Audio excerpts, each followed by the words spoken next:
চাঁদাবাজির অভিযোগে ৩ শিক্ষার্থীকে আটকের পর তাদের ছাড়িয়ে নিতে রাজধানীর উত্তরা পশ্চিম থানায় হামলার ঘটনা ঘটেছে। তবে পুলিশ বলছে হামলা নয়, নিছক ভুল বোঝাবুঝি হয়েছে। মঙ্গলবার সন্ধ্যায় চাঁদাবাজির অভিযোগে ৩ শিক্ষার্থীকে আটক করা হয়। ডিএমপির উত্তরা বিভাগের ডিসি জানান, শিক্ষার্থীদের এক পক্ষ আরেক পক্ষের বিরুদ্ধে অভিযোগ করেছিল, যার ভিত্তিতেই তাদের আটক করা হয়।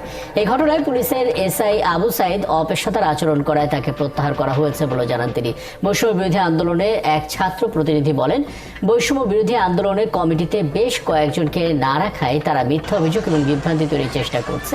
তাদের সাথে তৃতীয় একটি পক্ষ মিলে থানায় হামলা চালালে বৈষম্য বিরোধী আন্দোলনের অপর পক্ষ সেই হামলা প্রতিহত করেছে। মামলাটা হচ্ছে পূর্ব থানায়, কেন পশ্চিম থানায় এটা ইন্টারফেয়ার করলো, সো এটা জানার জন্য আমরা পশ্চিম থানায় আসি। এখানে আসার পরে দেখি ঘটনাটা অন্যরকম। যারা মামলা করছিল তাদের মধ্যে থেকে কিছু লোকজন এবং আওয়ামী ফ্যাসিস্টের কিছু লোকজন আমাদের সাথে এক হয়ে যায়। এক হয়ে যাওয়ার পরে আমরা যেহেতু ওনাদেরকে খুব শান্তি শৃঙ্খলাভাবে পূর্ব থানা থেকে বের করে নিয়ে আসলাম, এটা স্বাভাবিক ছিল। তারা হচ্ছে এখানে অতর্কিতভাবে হামলা চালায়।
ব্রিজ পার হয়েছে হাতে কত লোক যাবো